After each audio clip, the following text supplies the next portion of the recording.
Hey guys, we're going to do a quick little video over top mature buck attractions there. So we're first going to start off with a very simple one, and that's going to be a mock scrape, whether that be a natural mock scrape or a vine mock scrape or even a hemp rope mock scrape there.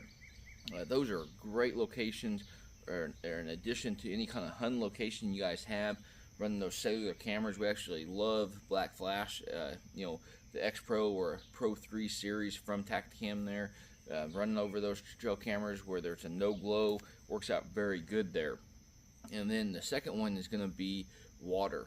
So I think there's 3 different time periods within the hunting season that really benefits you as a deer hunter with water. Number one is going to be that early season, especially in that September time frame where you've got some cold front, but the majority of the time it's still in the upper 80s into the 90s in a lot of regions in the 4-state, in the Midwest.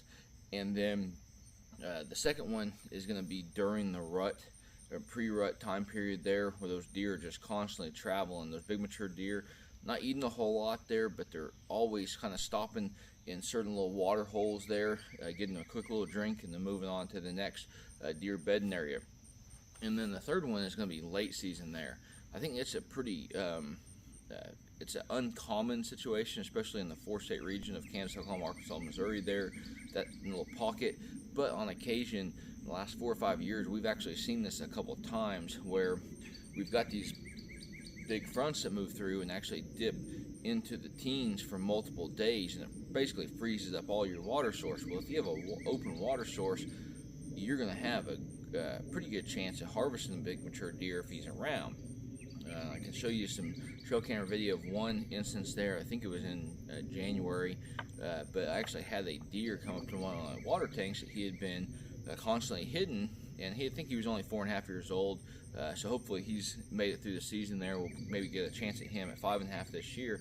But he was actually pawing that water tank. He wanted that water open. He knew from previous days he had actually been able to utilize that water. Well, it was frozen solid, and that's just another option for you guys to kind of keep in mind there. The third one is going to be an isolated or concealed food source there, and that could be your Nixa hardware food plot, seed, any kind of crop, agriculture field.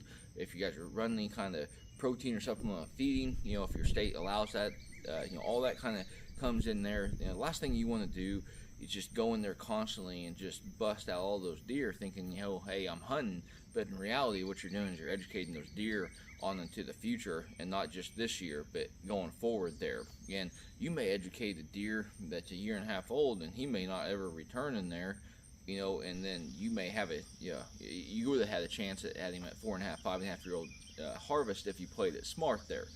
But just for instance, I had that big 160-inch 8 I killed last year there. I knew that deer was around. I'd been hunting for 3 years there, just kind of off and on. But I think it was September 25th, 26th, I actually saw him in a bean field, and as I drove that road, he actually jumped over the fence. So I think that's what that deer was, or who that deer was. So I actually went in there that next day, or 2 days later, I think is how that worked out, with the saddle. First time ever being in there, went in there, and that deer came right through there. I think he was about the 5th or 6th buck I had seen there, but hammered him there at 18, 20 yards, and then found him dead the next morning there. But just another great avenue to think about there. And same concept, whether you're hunting over those food plots or those agriculture fields, don't go in there and just bust those deer to hunt them, because all you're going to do is just educate them there. And then moving on, it's going to be, again, unpressured bedding there.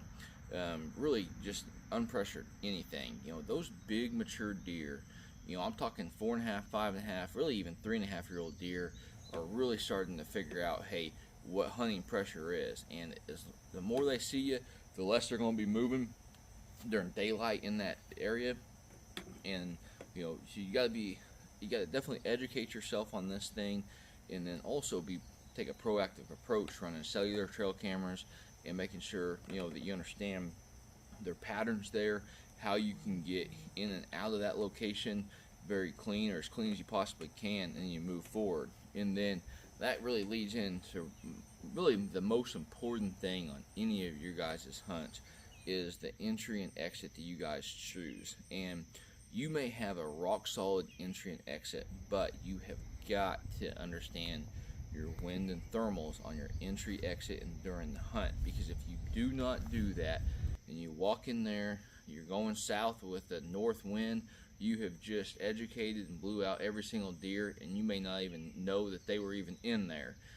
And so basically you've blown your hunt, you've blown your property before your hunt has even begun. And then you're sitting in there, you know, November, pre-rut into the rifle season, wondering, well, where did all my deer go? And it's very simple once you start taking these concepts and, you know, putting them into practice. But it does take time. You know, every single property is going to be different. Every single deer is going to be different. But if you take these consistent steps there, I think you'll really benefit in the long run on harvesting big mature bucks. So hopefully you guys are getting out there in nature. Like always, best luck on your upcoming hunting season.